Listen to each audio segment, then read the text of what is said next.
Les débuts médiocres ne définissent jamais l'avenir d'un homme ou d'une femme.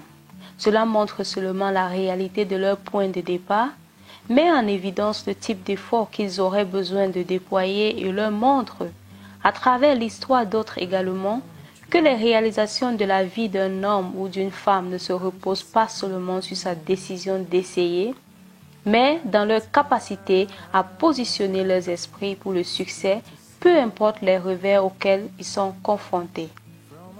C'est la success story de Fomba Traoré, un Libérien qui a perdu ses parents, échangé dans une brouette, a fui son pays à cause d'une guerre, est revenu des années plus tard, a démarré une petite entreprise avec seulement $200 et a fini par construire $1 million d'entreprise en cours.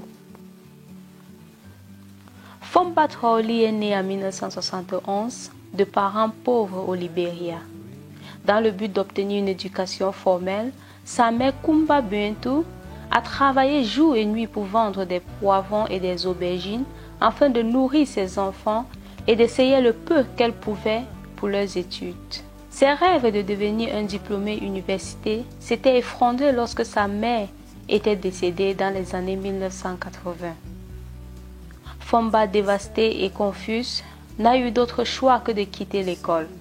Étant le fils aîné, il a dû se débrouiller pour la famille en vendant des pantoufles de douche dans une brouette.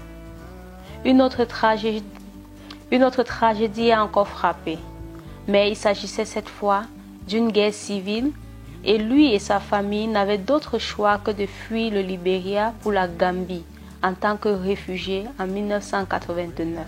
Après avoir vécu et travaillé en Gambie pendant 2 ans, Fomba est rentré au Libéria en 1991. Il est arrivé dans son pays d'origine avec $200 qu'il avait en partie économisé et emprunté au Libéria.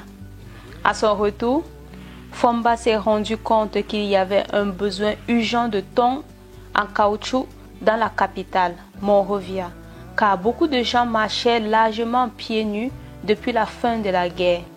Immédiatement, il a capitalisé sur cette opportunité commerciale et a commencé à vendre des thons abordables à la population.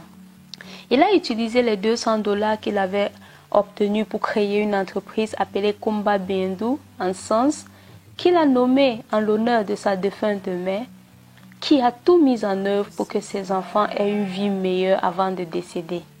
En 1 an, son entreprise a connu une croissance exceptionnelle, passant de $200 à $3000, une somme considérable à l'époque. Le chef d'entreprise a augmenté ses revenus régulièrement et en 2005, il avait 3 magasins de vente au détail au Libéria vendant des articles tels que du papier et des cosmétiques importés de divers pays du monde tels que la Chine, les États-Unis, la Turquie et la Côte d'Ivoire. Kumba Bentou en sens possède aujourd'hui une usine appelée National Toiletry Incorporated, qui est la première usine de fabrication de papier et d'articles de toilette au Libéria. Son usine fournit des produits à plus de 1500 entreprises au Libéria, exporte vers des pays voisins comme la Guinée et la Sierra Leone. Son entreprise génère des recettes dépassant les $600,000 par an. Alors, chers abonnés, pour tout résumer, dans un pays d'environ 4 millions d'habitants, le succès de Fomba Traoré est remarquable. Ses réalisations, malgré sa piètre éducation et les difficultés qu'il a vécues tout le long de sa vie, sont un signe que quiconque traverse une forme de déception ou de défi de la vie peut réussir s'il est intelligent, travailleur et prêt à profiter des avantages et des opportunités qui se présentent à lui.